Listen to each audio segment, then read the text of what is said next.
What's going on, you dubiously daring dromadaries? Welcome to this week's episode of Total Pod Mode. My name is James, also known as Mr. Bames, and I'm joined as always by the wondrous Will, also known as Hoodafunk. Hey guys, and hey James, how's it going, buddy? Hot. It Apart from is that, all right, mate. baking at the moment, my god. Yeah, I'm right there with you, man. Just swampy in this office right now. Not a complaint you get often in England. No, yeah, enjoy it while it's there, I suppose. Enjoy it with a nice cool beverage, a nice lolly, perchance. Yeah, solid shout, solid advice. So what we've got coming up in this week's episode, well, we've got the usual catch-up, we've got a bit of news, and then, of course, we've got the welcome return of the Games Challenge. It was my challenge this week. Let's see how I got on a bit later. But first, let's hit them socials. You can, as always, find the podcast on Spotify, Apple Podcasts, and pretty much anywhere else you get your podcasts by searching for Total Pod Mode. We also post regular video content of our playthroughs, stream highlights, as well as the podcast on our YouTube channel, Total Pod Mode. You can also find us on X by searching for @TotalPodMode, all one word. Or you can find me at Hoodafunk on X, and I'm also on Twitch under twitch.tv/Hoodafunk. And you can find me on X at Mr. Bames, and I'm also on Twitch under twitch.tv/MrBames_TPM. So slightly different start to the catch-up this week because Will and I have both been playing the same thing, so it seems silly for me to just ask him what he's been playing because I know. We have, of course, both been playing Starfield, the latest and greatest from Bethesda.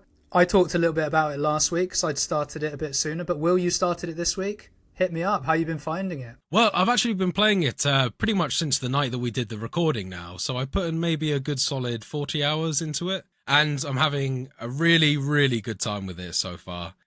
Most of the time is spent following the main campaign on the game, and I've been progressing that quite a lot, but I kind of wanted to pick up on some of the discussion that we've been talking about last week, where we spoke about the character creator. And in that, I kind of promised that I was going to take a look and see if it's possible to create an absolute monstrosity, and I'm pleased to say that it absolutely is. That's what we like to hear. I mucked around with these sliders, and you can change the facial proportions quite a bit. Obviously, I'm sure that over time and with mods, there'll be ways to unlock those sliders to kind of accentuate things. If there aren't already. Yeah, absolutely, yeah. Let's not even get started on the mod scene that's already exploded in that game. I think it had a record number of mods actually on Nexus, even in its kind of early week of access as well. I can believe it. So after having a good toggle, I was able to make a complete beast, and I took them into the game, but at that point I really wasn't paying much attention to the storyline, and ended up kind of finding myself a little bored and confused. So I decided to start the game from the top again, paying a bunch more attention. I made a much more serious character where I just made myself, and I was having a good time actually.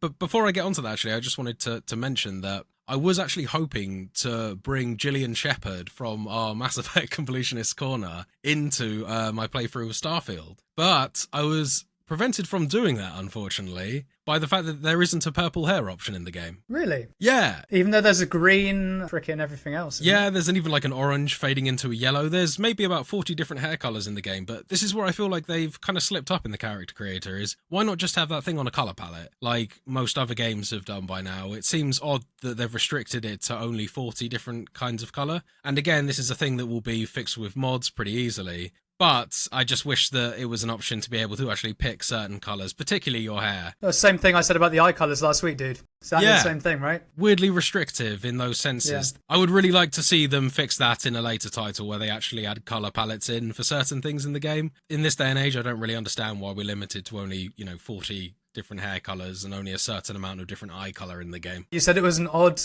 moan last week, but now you see what I mean, right? Yeah, absolutely. I think that, being that restrictive now was particularly in terms of the colour scheme. Weirdly, because it does allow you to paint your ship in any colour later on in the game, you can absolutely toggle any colour using a full colour palette. Why they didn't implement that into the character creation is bizarre to me. Agreed. But anyway, with that kind of very minor gripe out of the way, I've decided that Gillian Shepherd was a no-go, and I was going to just have to go ahead and make myself, because me being a very generic looking white guy is much easier to create in that engine. So I went ahead and did that instead. I chose my background in the game as a chef, which I found has a couple of added bonuses. You get your free initial skills. One of them I think is scavenging. The other one is increased abilities in terms of the recipes that you can cook. Gastronomy, yeah. Gastronomy, thank you, yeah. And I've actually noticed that those classes don't just affect the 3 different starting classes. They actually affect some of the dialogue options in the game as well. At this point, I've noticed several opportunities for me to answer something with specific specialised knowledge to a chef that has enabled me to kind of quite drastically change the outcome of the situation or bypass certain other checks, which is really useful. Yeah, I've had one of those as well, and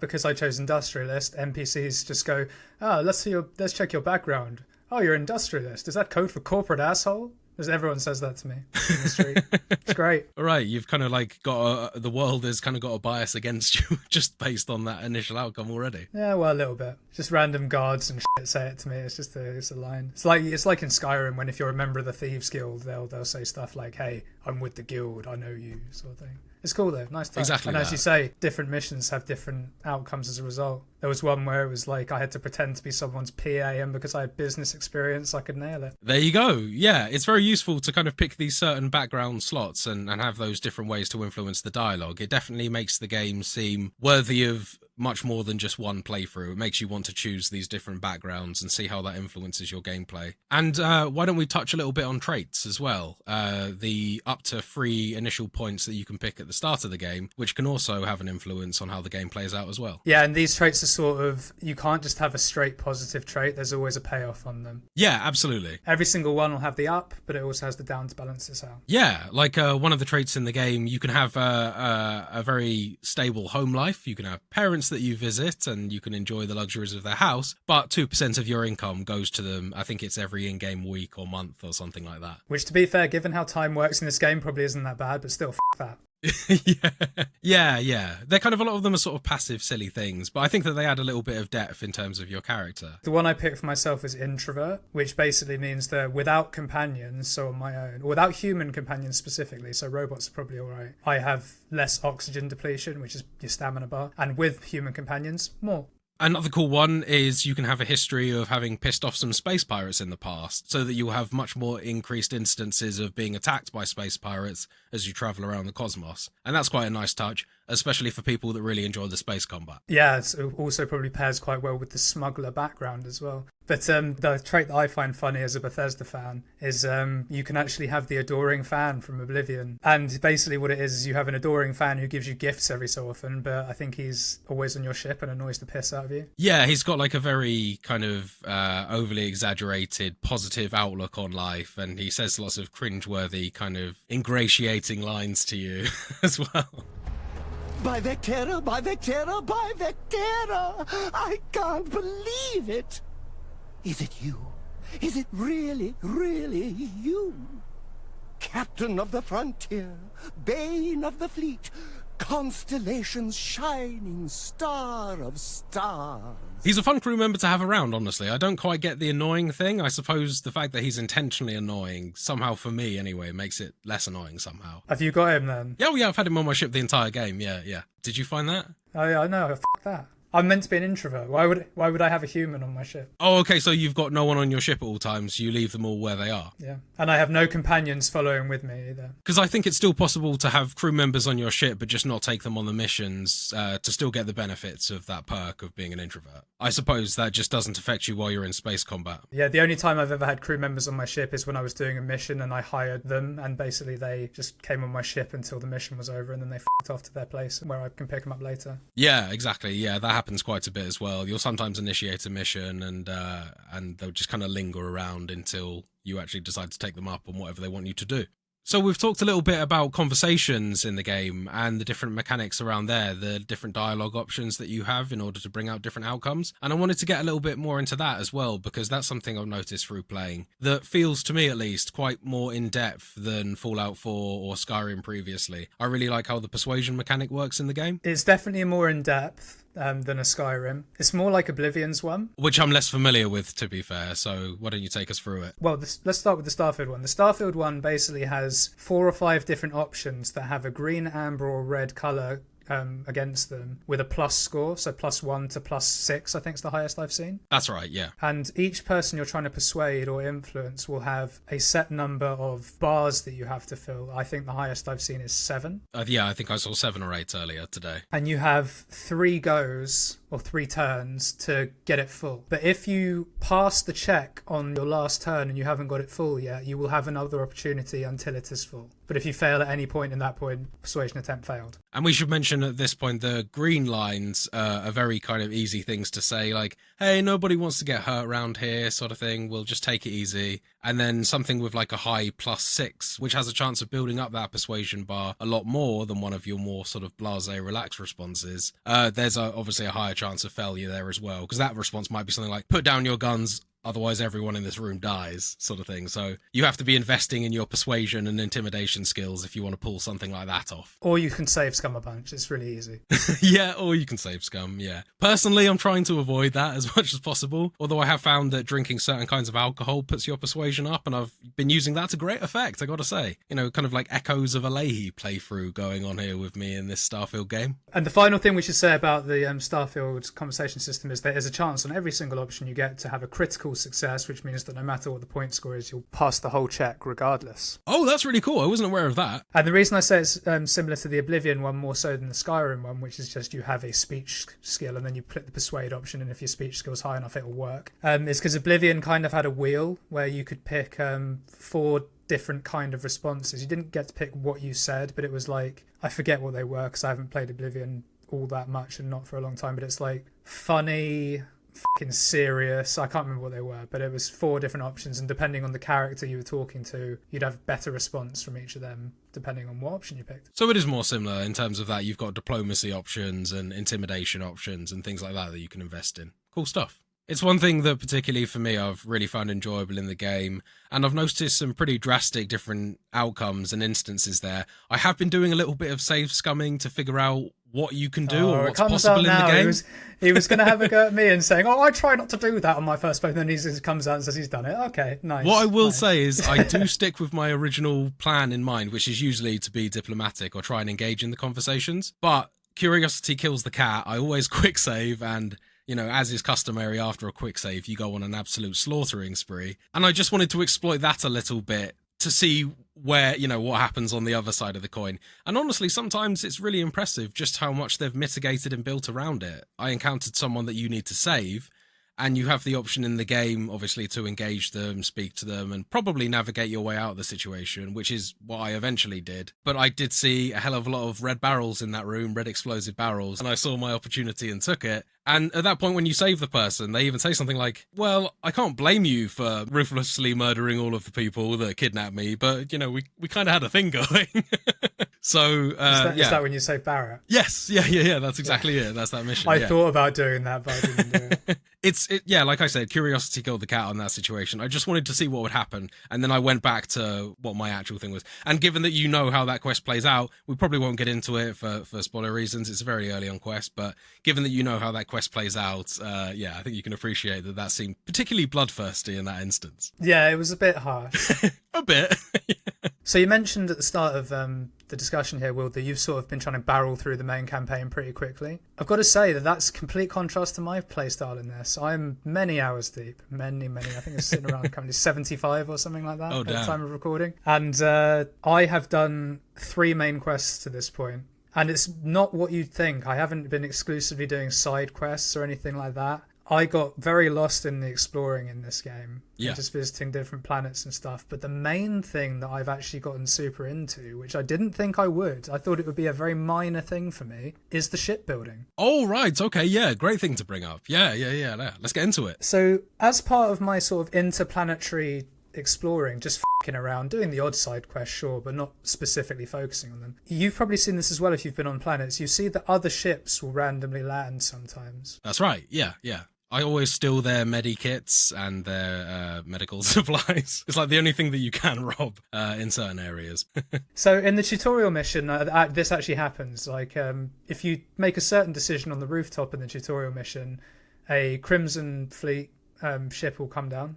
And typically it will drop some troops off and then just take off again straight away. But for whatever reason, the first time I got there, the hatch stayed open and I was able to get on the ship. But the trapdoor it said inaccessible. I couldn't get in. There wasn't even a lock-picking shack, nothing like that. It was just, you can't get in here. So I was like, oh, f*** it. Well, I won't try and get on someone's ship for a long time now. Fast forward about 20 hours later, I'm exploring these planets and I see some ships land and I think, well, this one's landed and it hasn't moved for a long time. I'm going to go see what's what. And I get there and it's a UC, which is the kind of the United Colonies Police, basically. The UC. Space narcs. Yeah, basically they're the good guys, sort of. I don't really know them that well yet. I kind of see them as like the equivalent of the Alliance in Mass Effect. That's a good description. Yeah, they are. It was a UC Raptor landed, and I was like, it's been a minute. I'll see if I can get on this one. And there was a lockpick check this time. Now, security lockpicking was the first skill that I got to 3 points, so I could unlock master locks as soon as possible. This was an advanced lock, nice and easy. That is kind of one of those essential things that you want to progress. You're going to lock yourself out of a lot of cool stuff if you don't progress that stuff. Exactly, including stealing people's ships, it turns out. Because I didn't realise there was no captain on this ship. I don't know what happened. It was landed kind of near a pirate base type thing, so maybe he got killed. I don't know. Yeah, tell yourself whatever you need to justify leaving a man stranded on a planet near a pirate base without his ship. Yeah, hey, these things happen. I was there for a good 5 minutes. You didn't say you were going for the scoundrel flavour. I'm not. I'm just being a cheeky rogue. Look, I don't think that Finders Keepers applies to spaceships. And I thought, it, I'll try and sit in the pilot seat, see what happens. And lo and behold, it was a Class C, so it was a Class A, sorry, so I could use it at that time and take off, and it then got a little notification saying, this is now your home ship, and I was like, oh, get oh my God. Damn. Home ownership works pretty interesting in the Starfield universe. Yeah. It really is Finders Keepers. It really is. Like squatters' rights to the fucking 11th degree there. And the best thing, 0 repercussions.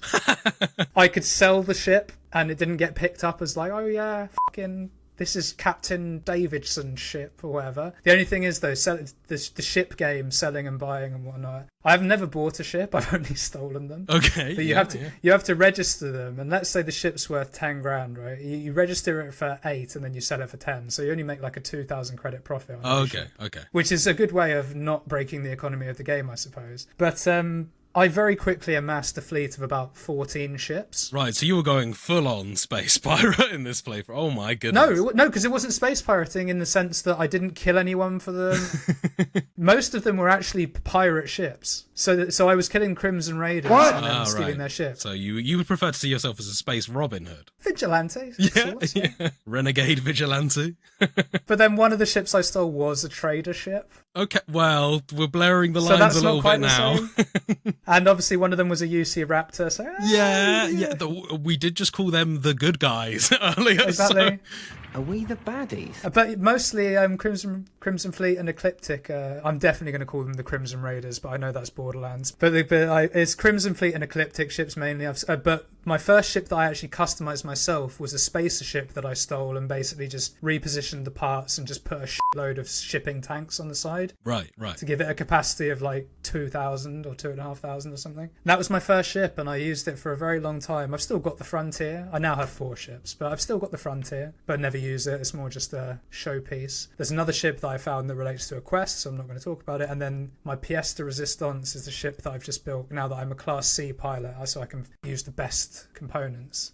And I spent about 250 grand on this ship. Again, I built it off the back of a Crimson Fleet ship because it had it had about 340 shielded capacity, which is storage capacity that you can hide contraband in without getting caught. Oh, right, yeah, you can kind of do a jammer sort of thing that prevents the ships from scanning you and discovering the contraband. There's another cool little kind of side feature of the game that I thought was pretty nifty. Yeah, and it doesn't happen every single time as well. It's like random, which I think is really cool as well. But yeah, made my ship. It's a beauty. It's so agile. It's so sleek looking. Amazing weapons. Like I can basically 3-shot any ship when it shields it down. And I've just been having a blast with the whole thing. I've probably spent about 5 or 6 hours total just in ship customization. It's so fun. It's extremely impressive what they've managed to do. The whole kind of just drag and drop assembly of the ship makes it really feel like you're just kind of playing with ship Lego, really. Yeah. It's the sort of thing that everyone really has dreamed of doing for a long time. I think it is possible in other space exploration games, but to be able to finally do it in an accessible Bethesda RPG, it's really cool. Even though, I said that I've been focusing on the story for the most part, and I haven't really upgraded my ship too much, just through kind of dragging and dropping and discovering how it all works. It's been really interesting to see just how customizable these ships are. Not in terms of stats and energy capacity and all that, but also just in general look as well. Some people have made some insane ship designs that I've seen on the internet. Yeah, and some fucking ridiculous ones as well. Shout out to the person who designed the one with no middle so that it never gets hit in a dogfight. Brilliant.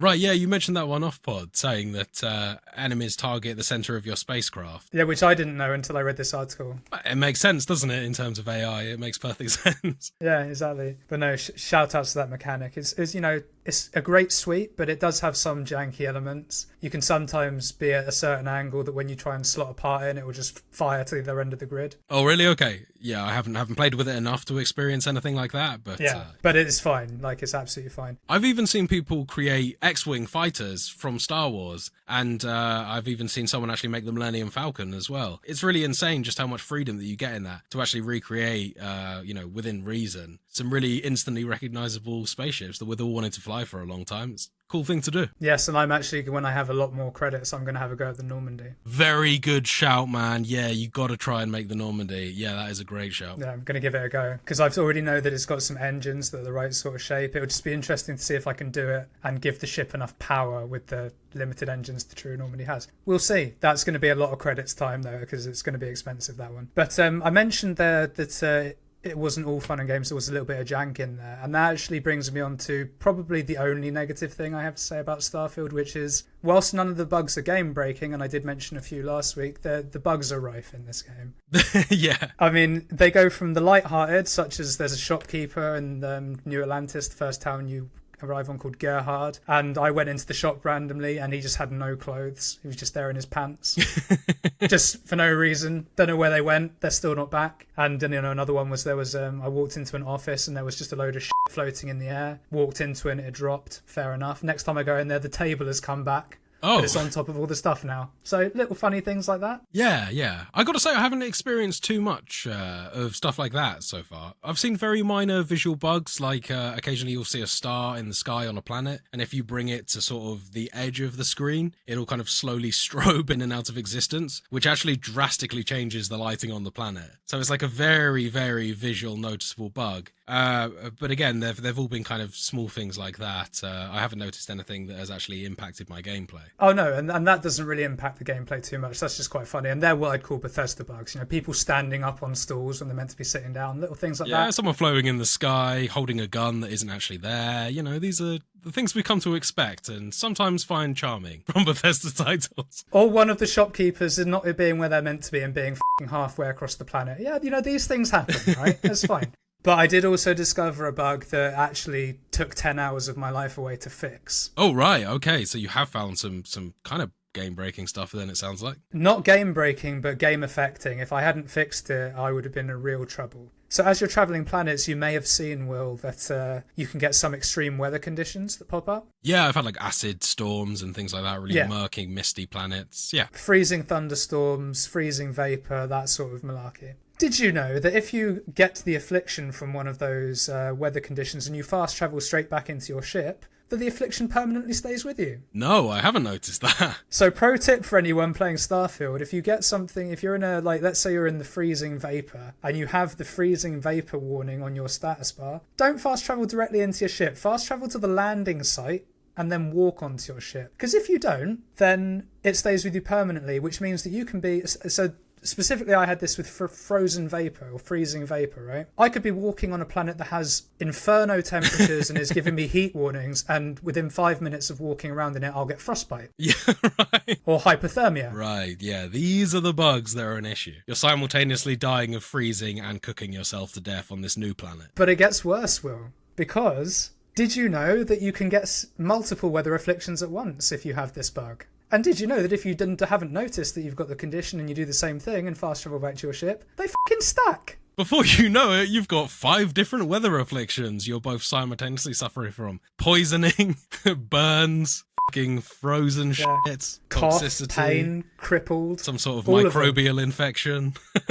Now, the way you want to fix it, you'd think, would be to get any other weather condition, overwrites it, heal, and go back, right? Job's a good one. Doesn't work like that. You have to get the exact same one again, but not only do you have to find it, you then have to wait until you get the warning changing from the actual weather condition to incoming weather condition. That's the only way to overwrite it. Right, so you essentially kind of recreate how you got it in the first instance so that this time it becomes undoable. Yes. Damn, man, that is a shitty bug. And yeah, I wouldn't call that quite game breaking, but really shitty to have to work through. Yeah, no, that's game that's affecting, messed as I up. say. Yeah, yeah. And do you know what made it even worse? I found freezing rain in about an hour. No problem. Freezing vapor took me the other 9 hours. Right. And when I finally got rid of it, I didn't even notice that I'd got it. I just went back onto my ship and I was really disappointed. And then I saw it was gone and I was like, no. So I flew to a different planet, healed my frostbite and hypothermia because I'd run out of fucking items to heal them because I had to get rid of them so much. And it had fucking gone and I was so relieved. I was like, good, I don't have to start again. So maybe I just haven't looked into it enough, but aren't there medical aid items you can use to cure yourself of those planetary afflictions? Or do they suddenly stop working if you've fast travelled back to your ship as well? No, so you can cure frostbite, the effect of said weather condition, but the weather condition can only be cured by what I've just explained. Okay, because what's meant to happen is you walk back onto your ship, your suit recharges its protection power and that status disappears. But if you fast travel in, it locks in. So you get the thing saying your suit's recharging, but then you still have a little orange teardrop I had because it's the thermal issue. Yeah. God, painful, mate. Painful. That destroyed me. But other than that, fantastic game in my opinion. Still other than loving those 10 out of the 70 hours you played so far, 10 out of 10 game. It's getting there. There's not too much wrong with it. Yeah, no, I've opinion. got to say, I do wholeheartedly endorse playing this game. I've had a fantastic time playing it. The minor kind of visual bugs that I've seen haven't really detracted, or they're not kind of frequent enough that I'm being pulled out of the game. So yeah, man, can't sing the praises of this game enough. No, I'm right there with you, dude, and I'm looking forward to actually playing more of the fucking main campaign and seeing what this game's actually about story-wise. But that's probably enough talk about Starfield for this week. I mean, certainly from my perspective, you'll probably hear more about it next week too. Yeah, no doubt. I'm right there with you. But at this point, we'll move on to the news, where we're actually going to start talking about Starfield again. Ah, there you go. It's a real Buster Starfield episode, this. So as promised, our first news story of the day is Starfield is breaking records already, which, given the praise we just heaped on it, possibly doesn't come as a great surprise. But Bethesda have announced that the new space-themed RPG has broken a new record for the studio just one day after launch, becoming the biggest game launch in their history with over 6 million players in a single day. Damn, that is putting up the numbers. Yeah, and especially even more impressive given that this is an Xbox exclusive. Yes, absolutely, yeah. Originally set to come out on all platforms, but of course only now on Xbox and PC. And believe it or not, there's actually more. So not only did it hit this milestone, but the game also had 200,000 concurrent players on Steam during its early access period, or the pre-purchase period if you want to call it that, which is a figure typically only matched by free-to-play multiplayer games, with some obvious exceptions such as GTA 5 and Baldur's Gate 3. And another thing, launch day also saw over 1 million concurrent players across all platforms, which is a seismic feat showing this hype is real. Across all platforms, across the 2 platforms. All 2 of them, yeah, all 2 of them. Yeah, I mean, this is impressive numbers. I think that it's a really cool thing to see. And it does go against, a lot of the criticism I see on the internet. Because I got to say, like, outside of the experience that I'm having and the experience of people I know in real life, going on X and looking at some of the feedback on this game, it's very sour. And some of it is just kind of straight up misinformation, it seems like. I feel like there's been a little bit of a targeted campaign against this game. And I wonder just how much of that is fueled by the fact that it's an Xbox and PC exclusive. I think that there might be a slight element of a lot of the negative criticisms of this game and kind of seeking out flaws comes from some salty Sony fanboys. Is it all off Jim Ryan's burner account, is it? Yeah, probably. Oh yeah, the bitch.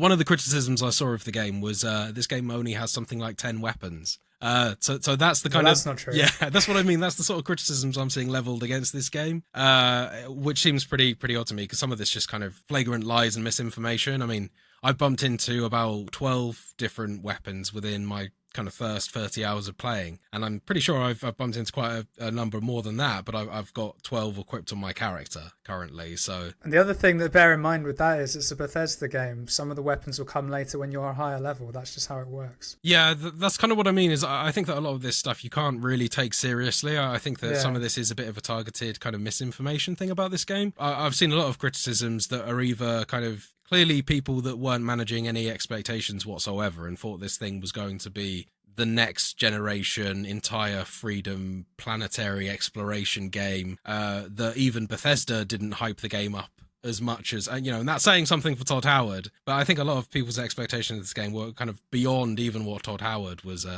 stirring up in the mix and hyping up this game for. Yeah, which is really interesting because for me it's exactly what he said it would be, not anything more. So interesting that people, I mean, I guess it shows the hype, right? People were that excited that they built it up that much. I get that people were disappointed that you aren't able to land your ship on a planet, for instance. I do understand. You can land your ship on a planet. Yeah, I mean, as in like actually manually do it, in the same fashion that you do in No Man's Sky. Like, I think that those sorts of things do really add a sense of immersion to a game. But I think at the same time, it's not like I'm constantly craving and missing it while I play through my playthrough either. I think it's kind of one of those ones. I never really had that expectation to begin with, so I wasn't let down. I kind of feel like games that manage to do that are built specifically with those mechanics in mind, whereas this is a Bethesda game at the end of the day. I think that just saying that alone does mean that you do need to manage expectations slightly, like, as you've said, in terms of the bugs in this game as well. These games are so massive in scope that it's almost impossible for them to quash all bugs.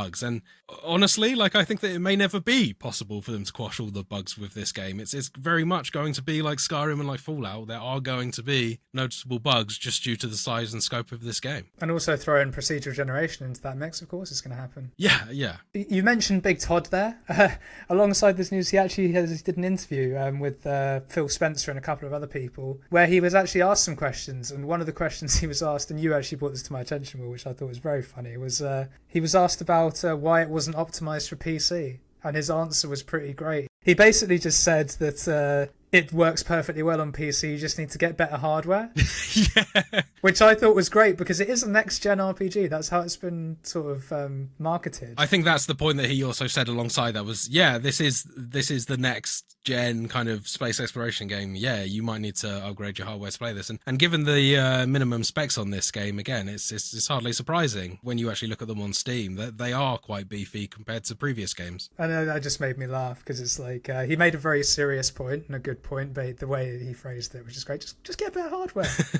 Just invest, mate. Yeah, so I mean, I've actually experienced plenty of players that are playing this on hardware that is actually below the minimum specs, and they're having no issues playing this game on lower settings either. So I'm not really sure what kind of performance issues people are bumping into. I can appreciate that people would be bummed, as we covered before, that it's locked to 30 on consoles. I have noticed some performance dips in like large populated areas. If I go into New Atlantis, my frame rate isn't like super consistent. It goes between, because I have it capped at 60, it goes between sort of 60 and then like I even see as low as 40 on there if I'm like spinning the camera around and trying to kind of make it render loads of different shit. But that is like the only place in the game that I actually have an inconsistent frame rate. For the rest of the game, it's buttery smooth on ultra settings. So I haven't really bumped into any performance issues myself, other than the fact that I can just tell that it's inconsistent in areas where there's a massive high population. Yeah, not an issue I've found. It's been 60, just sat there. The other thing that Howard said in this interview that was quite interesting, I thought, was the fact that because it was only designed for 2 platforms in the end, it made the optimization better. But yes, record-setting pace. Let's see if it continues.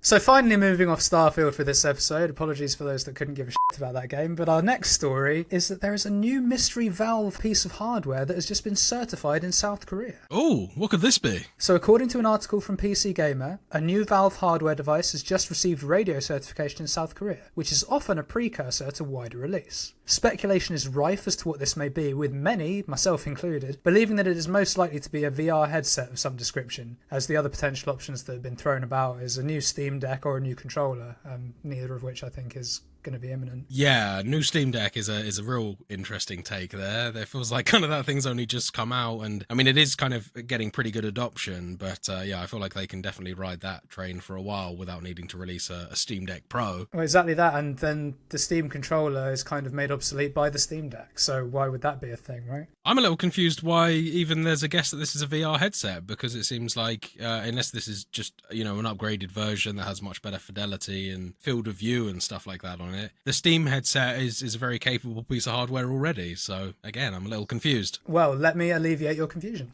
So the Korean certification is for some kind of wireless device, and the new listing is also pretty much identical to that of the MetaQuest 3. So being a relatively low-cost wireless headset with its own CPU, GPU, RAM and storage. Now, why this is interesting is because the previous Steam headset is what they refer to in the industry as a dumb headset.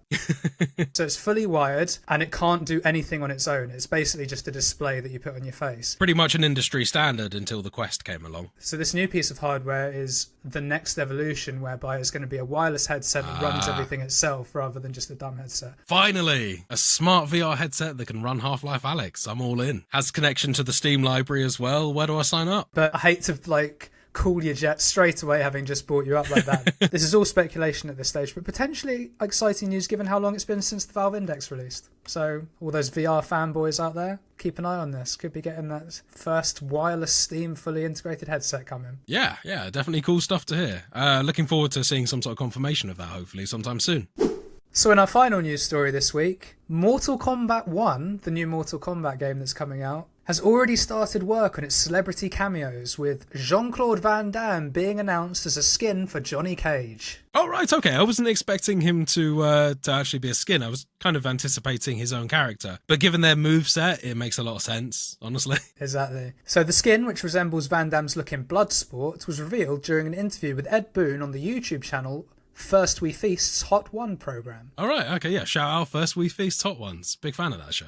It's the one where they get a bunch of celebrities to eat like increasingly spicy hot wings. Oh, f***ing hell, yeah, okay. Yeah. Shout outs to that show. That's a great show. So they clearly got like... I didn't know that's what it was called, but yeah. They clearly got Ed Boon hooked on the fucking atomic bomb or whatever the fuck it's called, and he started spilling all these trade secrets under like the sweaty pressure of eating all this spicy chili sauce. So during this interview, Ed Boon revealed that when they made the first Mortal Kombat, the idea was to make Van Damme the arcade game. So they actually wanted him to be a cameo in the very, very first one. Oh, right. Okay. Very in fitting with some of the history of the Mortal Kombat characters they've included in the newer titles. Oh, exactly, yeah. But obviously, the collaboration didn't go ahead back then.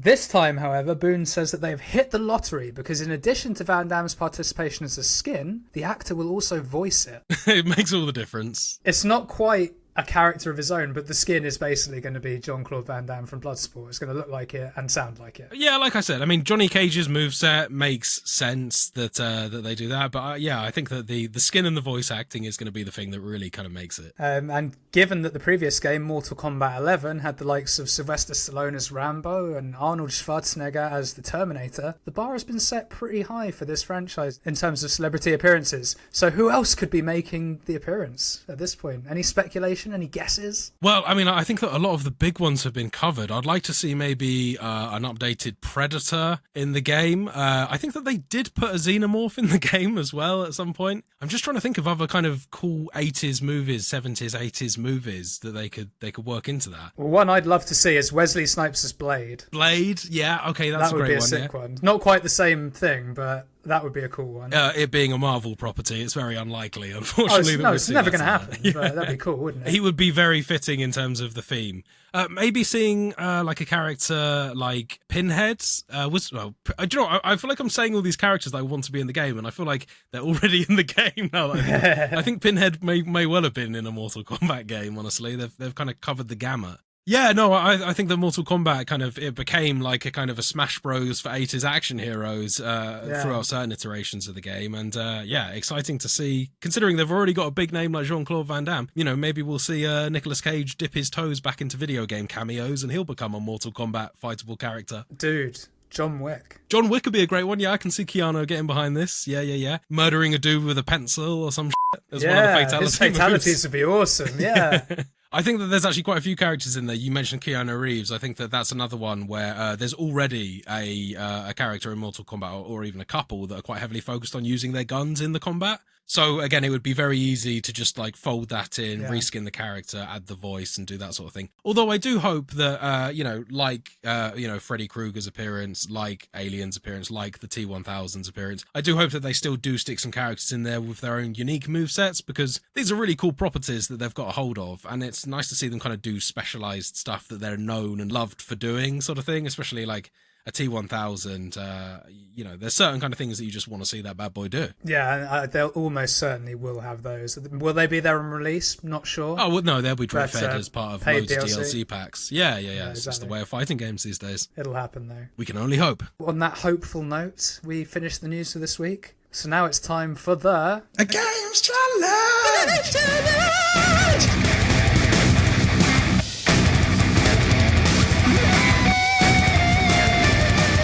So, Will, this was my challenge this week, but why don't you remind the listeners what challenge you had set for me? So, James, as a reminder for the listeners, the challenge that I set to you last week was to play Vampire Survivors, somehow obtain a character level of over 600 whilst keeping the enemy kill count below 300.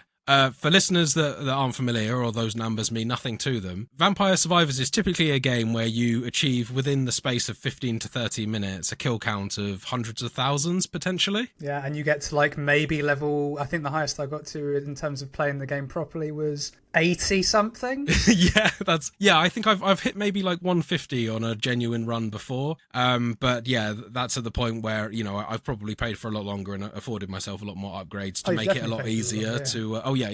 unquestionably played it more, but also bought a lot more upgrades that would have afforded me to make it to that a lot easier, sort of thing. But so this sounds like a very confusing challenge, how you're able to obtain a somewhat unobtainable level whilst also killing next to none enemies relative to how a regular run plays out. James, let me know how you got on. Well, so before I do let you know how I got on, there was actually a couple of other caveats involved in this. So what you told me last week was that I was going to be doing this in the level called Il Molise. Il Molise, that's correct. Well, I think it's Il Molise because it's Italian. Yeah, there's a lot of Italian. Yeah, there's a lot. No, it's all Italian. Yeah, I mean, a lot of the characters and things, yeah. Yeah, and you said that I was allowed to look up how to unlock that, but that's it. I couldn't look up anything else to do with this game or this challenge. So essentially that was my clue to you, because in terms of how to achieve this, I didn't want to make you cast quite such a wide net. There's like over 40 playable characters in this game.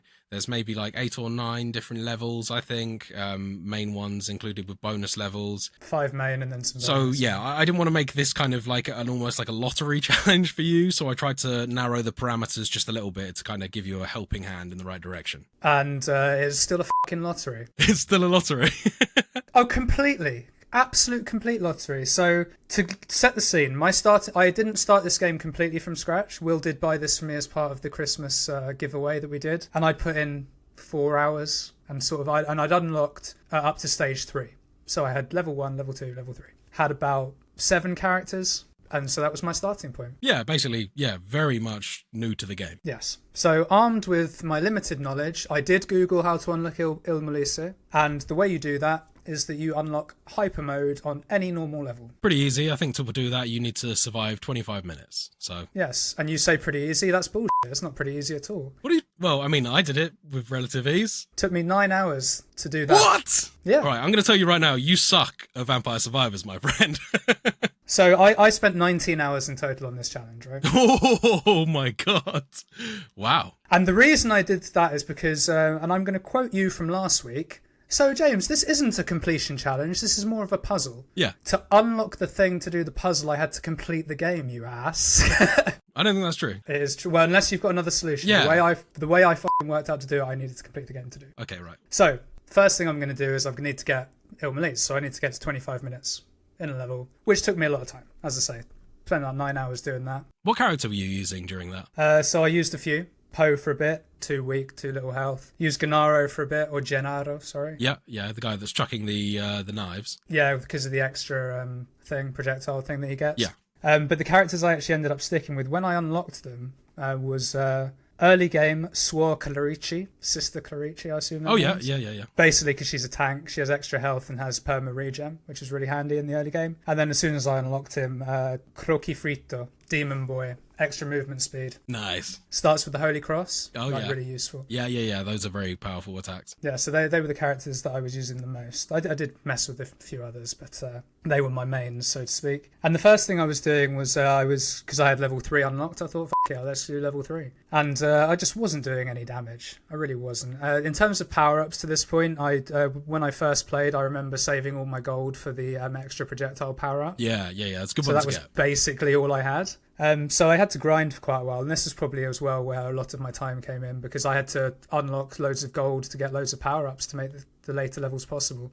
And I actually was doing this on stage 3 dairy plant, but I had to stop using that because I was getting to like 13 minutes and getting wrecked. Right, okay. So I actually went back to stage 1, the Mad Forest, and when I was there, I did it relatively quickly, I think. Can I check, at this point, had you figured out item evolutions, the weapon evolutions and stuff like that? Yeah. Right, okay. But I didn't know what item went with which, and I wasn't allowed to look it up, so it was just guesswork, wasn't it? So I actually finally unlocked Ilmalis, and I went in there, I forget with which character, and what you need to know about Ilmalis is that it's a bonus level where the enemies don't attack or move at all. They're basically all just stood still. It's just a bunch of plants. Yeah. Trees, flowers, the like, that sort of thing. As the level progresses, the plants kind of change. I think you start with kind of flowers and you end up with more viney, threatening-looking enemies. But that was just scouting at this point. Just went in, saw how much experience I was getting per kill. It was normal. So at this point, I'm thinking, right, there's a gimmick here, but I need to work out what this is. No point sticking around here. Let's try and crack on.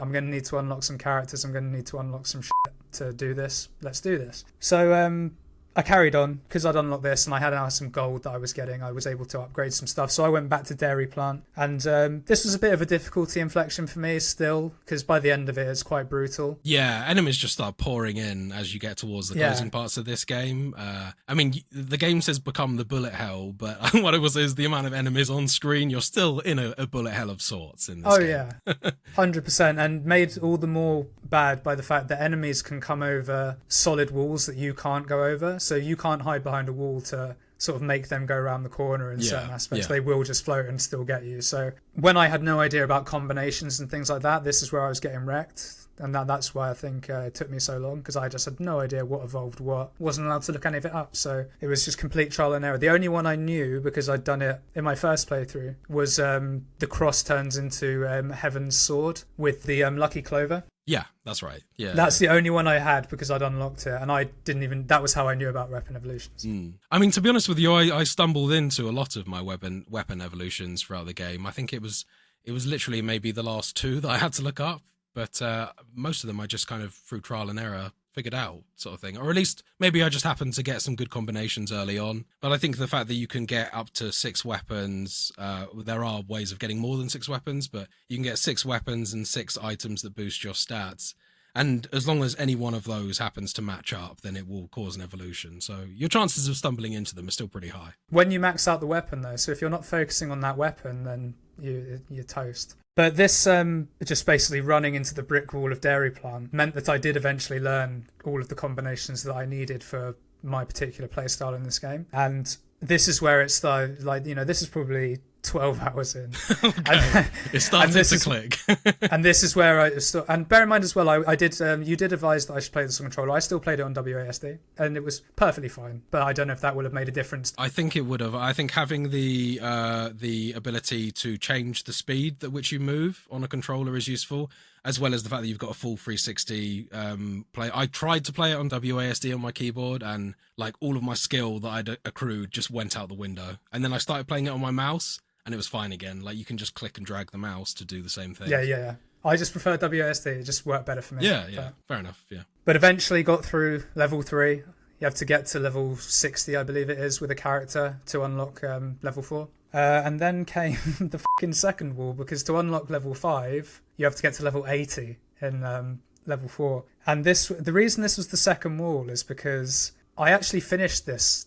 I did the half an hour, but I was level 78 when I did it. I remember a similar thing happening to myself as well, actually. So I didn't know what to do, so I just f***ed off and did some other shit and ground out for a bit, and then went back and kept throwing myself at it. Did you use the power that gives you something like an additional 8% or 10% experience for every blue gem that you pick up? That's a good way of kind of fast tracking that. Yeah. Yes, but that is only so helpful because you need it early game to get to level 80. That's right, yeah. But the way that I actually eventually did it was by doing that first run, I unlocked hyper mode, which is, again, it's getting to 25 minutes in some of them you have to do defeat a certain boss to get or something, I think. But hyper mode basically means that you move a lot quicker. And enemies as well, actually. The whole thing. Oh, really? I didn't notice that. Yeah. But that makes sense. Because there's hyper mode and hurry mode speeds up the time as well, which is, you don't want to do that. You do eventually. Yeah, eventually, I'm sure, but not when I was doing this. No. But eventually with hyper mode, for whatever reason, I don't know if it was the movement speed, I got to high 80s, the next one, so I unlocked stage 5. Nice. In the bag. And as part of my continuing running into the wall of level 4, I actually unlocked a particular character. I'd been unlocking characters at this point for a fair bit, and whenever I did unlock a character and bought them, I would go straight to Ilmelise to see if there was anything special that I could do. Yeah. And for the vast majority, absolutely all. Like, it's just normal damage. At least it's easy to figure out, because I mean, the rate that you're going to get 300 kills is going to be pretty quick. You can very quickly rule out characters based on that. I was doing it by having like 5 kills and not even being level 1. Like, I was just like, yeah, that's not going to happen. Yeah, exactly. But then, after throwing myself at this level for quite some time, an achievement popped that was killing 3,000 dragon shrimp, I believe it was. Yeah. And what that unlocked for me was a character called Il Sole Mio, which is a reference to an Italian neoclassical song, I believe.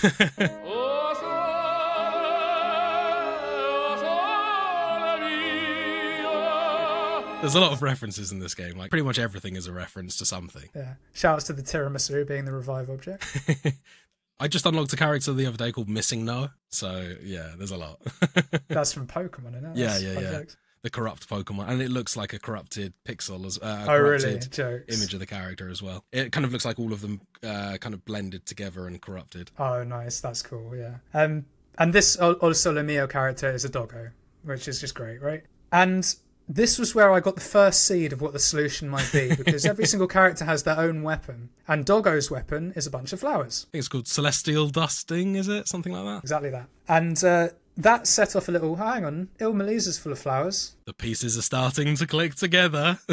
Interesting. So then I went, obviously as I do with every new character, as I've just said, I went to Ilmelise, I f***ed around. This weapon was doing no damage, Will. It was healing them, it seems. It seems. And I was getting a small little trickle of experience coming up on the bar. That's right. And I thought, well, it, let's run for 15 minutes and see what level I can get to. So, Will, I'm delighted to tell you that I got to level 35 with 0 kills.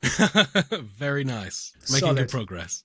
Where's the rest of the, 500 odd levels? Yeah. Now, if the challenge ended there, it'd be pretty shit, wouldn't it? It would. So at this point, I was like, right, I've got the strat, I think. But what the fuck am I going to do with this? I need another 570 levels, give or take. 565. What the fuck? And this is actually, funnily enough, when you messaged me saying, and this was Thursday night in the week, and you messaged me saying, how's the challenge going? Do you need a clue? And I responded with something along the lines of, I don't know. I think I've got the gimmick, but no idea how I'm going to get it to level 600. And you told me, well, fine, the next clue is Limit Break. Yeah. Yeah, which makes sense. It does. But I'm not allowed to look up how to unlock Limit Break, right? So that's it's useful information. And what it did tell me is it told me that my strat was correct. Yes. Yeah. That's these what are it told clues. me. I'm not giving you the answer. Yeah. No, exactly. Also, what I will say is this challenge isn't dependent on doing Limit Break. Limit Break merely makes it much easier to do. Much easier to do. With that new knowledge, I carried on playing, and I was just like, well, I don't know how I'm going to get Limit Break, so at this point I may as well just keep trying to complete the game, I suppose. Just unlock characters, just throw myself at it, see what happens. So, begin the blind grind to unlock Limit Break, as I dubbed it. This took me through a whole bunch of levels, a whole bunch of failures, eventually leaving me to a secret level which is called Moongolo. Oh, now this is interesting. This doesn't follow. Okay. Yeah. So we've got a divergence. We do. Right? Yeah. So what I did in this secret level with Moongolo is it's kind of another one of these weird levels. There are enemies in it, but you're kind of it felt to me like I was in an ice cave. But that's not what it is. But that's kind of what it felt like to me. Yeah. And I was in there with my character Croci. Croaky, don't know how you pronounce it. Oh, yeah, Demon the boy. kind of red demon devil guy. Red Demon Boy, yeah, I was in there with him. And I got to the end because by this point, as I say, I had my strat down. And the interesting thing about this level is every single passive power-up in the game is available to you straight away. Yeah. Which basically means you can evolve anything if you know the combinations. Yeah. But I got through, like, no problem. Got to the end of the level and I was transported to a corridor that removed all of my power-ups and was just very linear. And I was just getting fired at by some enemies. Yeah. And I just had to fucking escape. And Weird stuff starts to happen in this game after a while. Yeah. That's one thing I did notice. And eventually got to the end, about half health bar got knocked off and I couldn't kill anything. I was just in a corridor, right? And I walked out into the sky, no floor or anything. That's right, yeah. And I unlocked an item called the yellow sign. Right. I've got a fucking clue what that does, but I unlocked it. And I was like, okay, well, I guess I've finished that level then? Cool. So at this point, I've unlocked stage 5, the final stage of the game. And I actually only did this stage 2 times. The first time, I got so rinsed, you will not believe it, because for whatever reason, the enemies just weren't dropping experience gems. I got to like 20 minutes in and I was level 15, which is ridiculous. There are some modifiers that you can get that temporarily disable dropping of experience gems. I wonder if you accidentally bumped into one of those. Maybe. There are things that can like temporarily halt XP gain or even permanently halt XP gain in order to get you more. Did you notice you were getting more gold coins or something? No. Oh, yeah. I don't know. No, that could well be the first documented glitch on Vampire Survivors. So weird, don't know. Yeah. It was just, but I was like, fuck me, this level. What am I going to do here? Yeah. F*** it, I'll try again. Seemed to be back to normal the next time. And as I say, by this point, I had my strat down. So if you're interested, Garlic plus its evolution, Soul Eater, brilliant. Very good. Yeah, damages all nearby enemies and restores your health on kill. Exactly, very useful. My personal favourite, I think, throughout the game, Pentagram's evolution. The delightful moon or some gorgeous moon, I can't remember what it's called. I don't actually use the pentagram very often because it upsets me that early on it just deletes all of your items willy-nilly. You kind of need to upgrade it quite a bit to actually make it good. That's a problem. But by like level 4 of it, it's no only longer an issue, yeah. It's like a 45% chance, so it's not that bad. But when it's evolved, it has the full pentagram thing, which just clears the screen of enemies. But then it produces more experience gems and then sucks them all into you. Right, okay. So useful for power leveling towards the end. And the sort of unsung hero of any sort of successful strat that I had was Laurel. The Laurel was the invincibility. And it goes in one of your weapon shield, slots. Interesting. Yeah. And you can have charges to your shields as well. Exactly. 3 by end. I think so, yeah. Powered, I think. Yeah.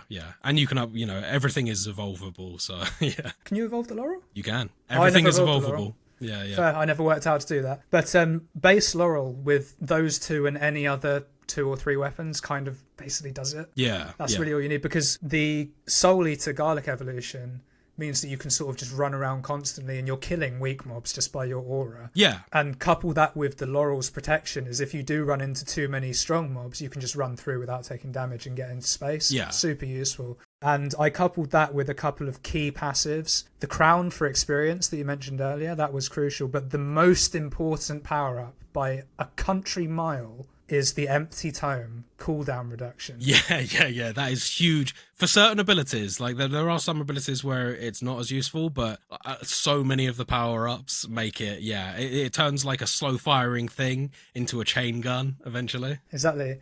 And yeah, the one of the ones I did like was one of the pairs of pistols you can unlock that goes in an X. Oh yeah, yes, yeah. Or the Holy Cross / Heaven Sword I mentioned. Those just fucking go like every couple of seconds with this, because you end up with 40% less power up time or something crazy. So those are sort of the main things. You can then scatter in other things like the spinach for 10% extra damage each level, things like that. So by this point I had it pretty down, and I actually got to the end of the level, and I got to half an hour. I was expecting the Reaper to come, and I was kind of right. The Reapers all came, because there's like 5 different yeah, Reapers. That's right. Merged into one big Reaper. Boss battle begins. Yeah, which I assume is the final boss of the game, but I could be wrong. But this one gave me a little bit of trouble because for the first few minutes I couldn't move. I say minutes. For the first bit, I couldn't move at all. I was just stuck in place. Oh, right. Okay. Like in the center of a vortex or something. Oh, yeah. No, that does happen. Yeah. Just for a few seconds. But because I had my Soul Eater and I had various things popping off, it wasn't too bad. And when I could move, it was quite simple, to be honest with you. Just avoid the lines of coffins. Yeah. And this isn't me bragging that I managed to complete the game despite Will saying it wasn't a completion challenge. But what this did was I unlocked an item called the Grim Grimoire. Yes. And what this did was it unlocked Limit Break. So I completely fluked on Limit Break. By finishing the game, I unlocked it. So at this point, I was like, okay. We're in business. So I think I have everything that I need to do this thing. So I went back to Ilmalis. I equipped Ol Solemio. Of course. At some point, I don't know when I did this, I unlocked the little toggle that you can set how many weapons you can have in a run. Yes. Change that down to 1. I only need my starting weapon. Don't need anything else. Good choice. That's another one that is like it's a bit of the puzzle that's contingent on you have to do that. You will screw yourself up otherwise. And I've no idea how I unlocked it. It was just there at some point. Pretty much every time you play a round of this game, at the first couple of the first 50 rounds, you unlock something new, a new character, a new system, a new weapon, something. Exactly. So I have no idea when this happened. I might even have had it before I started playing the challenge, honestly. I didn't look. But the first run I did gave me a lot of confidence because, again, by this point I'd got level 35 and 0 kills. I had a long way to go. And in my first run with this new strat, I got to level 400 and something 0 kills by the end. Very nice. And I was like, okay, we're onto something here. Yeah. The next run I did, I got to level 100 and something and 0 kills. And I was like, okay, what can I do to make this better? And what I eventually went with was, because you can set one weapon, but you still have to have all 6 passives. That is very true. I couldn't find a way to cut that down to 1 as well, because that would have been fucking handy. There is no way. There is no way. Okay, that's good. And what I ended up doing was there's 2 passives you can unlock that instead of having 5 levels to them, they only have 2. And I say there's only 2. I only knew of 2 at this point. There may be more. And that is the tiramisu and the ring that gets the duplicator. Is it called the tiragasu, I think? No, so I've got it written down. It's called tiragisu. Yeah. It's a book that essentially gives you the ability to revive yourself depending on how many. It's a piece of tiramisu. Right? Oh, really? I always saw it as a book. Well, I saw it as a piece of tiramisu. Oh, right. Okay, yeah. Well, it's pixel art. Pixels can be confusing sometimes. Yeah. Exactly. I prefer a piece of tiramisu to a book, to be fair. And the duplicator, which gives you more projectiles. That's one of my favourite ones, I gotta say, because I like powers that fire a lot of projectiles anyway, so using that thing, you kind of double or triple your output, so very good. But it also, crucially for my strat here, it only has 2 upgrades. Not 5. Right, yes. And the reason this is key is because the way to get this done in my mind was to take as many turns of levelling up nonsense out of it as I could. Yep. So that eventually I could limit break my celestial dusting. Right. For the final run that I did, because at this point I think it's fair to say I did complete the challenge. Congratulations, buddy! Challenge over! But for my final run, my setup was the celestial dusting as my only weapon. My passives were the wings, which improve max speed, which synergizes perfectly with that weapon because it loads when you're moving. The candelabra, wider area of effect. Yeah, that's a very good one, yeah. Empty tome, reduced cooldown. Yeah, crucial. Again, very strong. Duplicator and Tiragasu I've already mentioned. Cool, yeah, okay. And the reason I picked these 2 passives, the last ones, is purely because they only had 2 levels on them, which meant I had an extra minute or so in limit break. Right, of course, yeah.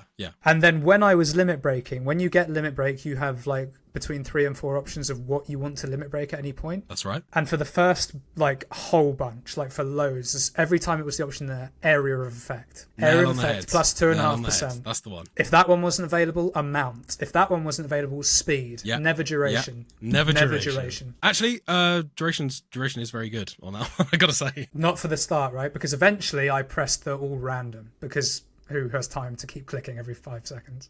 So again, I maybe spent, when I did that, the run maybe took me 3 hours, but I never clicked random. But when I tell you my numbers, what I got on this, it was way more than the challenge I set you. I was just like, what's a difference? Well, so was mine. Yeah. So I actually ended up with level 1,599. Yeah, nice. For 75 kills, and all of those kills were after the level had finished. It was when the Reaper had come, and I stayed alive because there were so many flowers on the screen. Because when you expand the size of everything, your screen just gets filled with pixels, flowers and green numbers. Yeah, I had kind of each projectile taking up about half of my entire phone screen at that point. Yeah. Oh yeah. No. Even on my PC monitor, it was about the same. It was a joke how big it got, and I was just running in a circle. At that point, you feel like you're breaking the game. You really feel like it did. Actually, my phone started to get really hot when I did this. And I was like, should I keep playing? I don't know. It's really hot. And eventually it's it starts off, it's you have to do a couple of laps to get a level, and eventually it's every step. Yeah. It really does just build up. So There it is. There you go, man. Congratulations on unlocking the secrets to this challenge. It sounds like you did a really good job. But I'm curious, Will, you mentioned that limit break wasn't the only way to do this, and I had a fiery rant at you at the start for you saying this wasn't a completion challenge. Is there a way that this could be done without limit break then? Please tell me. Yeah, so the way that this could be done without limit break is pretty much following every single step that you did, except the fact that you just do nothing but run around in circles for the entire game. And at that point, as you're running around... Sorry, when you say the entire game, what do you mean? So... Do you mean the entire level? Yeah, the entire level. When you're at that point, right. Once you've got Osol and you're in Meixsell, you can just run around in circles never-endingly. And at that point, the plants, you'll start to notice, massively increase their density in the path that you're running. Was that how you did the challenge as well? You were just running in a circle, basically, and just... Well, side to side initially, because that seemed to be the quickest way to do it, and then when it started ramping a circle. Yeah. That's absolutely the technique to do it. And it's possible to do that without the massive buffs to the size of the flowers. It is possible to get to that level. It just takes a hell of a lot longer. You see, when I did it, like I said, I did that, and I got level 35. I don't know. That is odd to me that you were struggling there. But the other thing that's odd to me is the method that you went about finding the limit break as well. Because the way that I ended up unlocking that sounded much less difficult, number one, than the method that you took. Because I think that in order to actually unlock the limit break the way I did it, you need to get something called the Great Gospel, and you get that for just surviving 30 minutes in Capella Magna. I don't know if you unlocked Capella Magna. That's the final mission that you did that I beat the Reaper guy in. So yeah, and I did that because to get that boss fight you do 30 minutes. Yeah, but you don't need to beat the boss, you just need to survive 30 minutes in Capella Magna, and that gives you limit break. And to unlock Capella Magna, you only need to get level 80 in Gallo Tower. So it seemed to me... Which, as I say, which I found difficult. Yeah, so, I mean, I guess in my mind, I was thinking that I didn't anticipate you having any difficulty hitting at least level 80, because that seems to be the main kind of tier for progressing the next thing. You either need to survive the 30 minutes or whatever the maximum is, or you need to reach a certain amount of levels to kind of progress. And I knew it was level 80 because the achievement said so. Yeah. Like the prior one was level 60. But as I say, I got to level 78 the first time. So yeah, I guess I wasn't banking on you having quite so much difficulty with getting to level 80 on Gallo Tower, but the rest of unlocking the limit break is just a much more simple thing in terms of just getting to 30 minutes in level 5. So I thought that you would do that with quite a bit of ease. The thing that I was anticipating you having a lot of trouble with was figuring out that you had to use Osol. And I was a little worried about how long it was going to take you to unlock Osol, actually, more than anything. So it's interesting there. I was more worried about the unlock for Osol than I was about you getting limit break. No, other way around. Yeah. Enough. I was quite pleased. I worked out the gimmick quite quickly. I think one of the missions that the game sets you, and this was how I sort of discovered it, and it's why off-pod, when we had the conversation last Friday, I said to you, just follow the missions, follow what the game's telling you to do, because one of the missions is specifically, be a good boy in Ilmalese. But here's the thing, Will, you say that, but where does it say that? Because I never saw that phrasing anywhere, ever. So maybe you didn't unlock it, but it's in the unlocks menu in the bottom right-hand corner of the screen when you're on the main menu. There's nothing there for me. Okay, so it sounds like you maybe didn't get the unlock thing. I'm not sure actually how you get that, but yeah, I figured that giving you the level was going to be enough of a kind of like a drawdown, and as well as the fact that this is where using your noggin comes in, and you absolutely did, where you correctly identified that the enemies were flowers, Osol shoots flowers, and makes perfect sense. Flowers not going to be effective against flowers. But no, so got it. Didn't think I was gonna.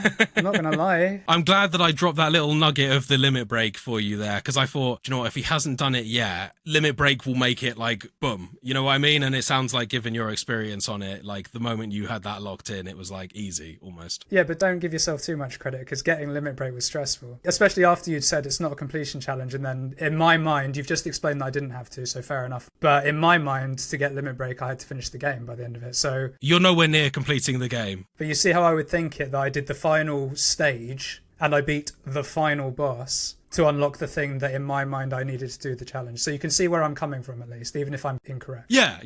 I get how you could perceive it was like that from your playthrough. Ultimately, it was fun. That's the main thing. So you actually enjoyed the time you spent in it, doing it, getting to the levels? Apart from when I was getting really disheartened, because I was like, okay, fucking hell, I've just unlocked all of this and then only level 35, really? Right, yeah. But yeah, 1-0 to the champion, mate. Nice. Off to the races. We're going strong.